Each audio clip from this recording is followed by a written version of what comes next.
Thank you, Mr. Vice President.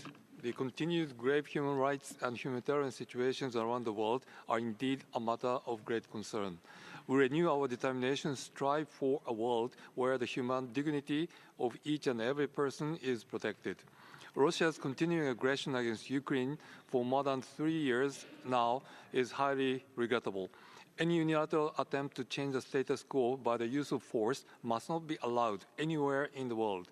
It is important that the current diplomatic efforts by countries, including the US and European countries, succeed in ending this years-long armed conflict.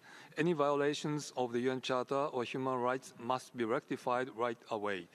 The humanitarian situation in Gaza is critical. All stakeholders are required to respect international law, including international humanitarian law, and act immediately from a humanitarian perspective.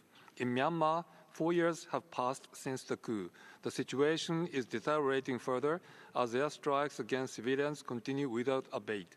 Japan again strongly urges the Myanmar military to refrain from violence immediately and to take concrete actions for the release of detainees and the early restoration of the democratic political system.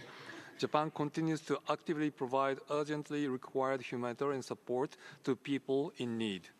Universal values such as freedom, fundamental human rights, and the rule of law must be ensured in China, including Hong Kong, Xinjiang, and Tibet.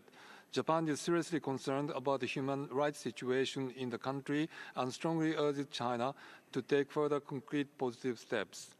The abduction by the North Korea is a matter concerning Japan's sovereignty and the lives and security of the Japanese people. It is also a matter pertaining to universal value shared worldwide and the violation of fundamental human rights.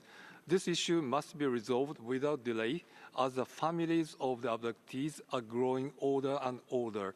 Japan strongly urges North Korea to let the abduction victims return to their homes immediately and counts on the international community's understanding and cooperation. I thank you, Vice President.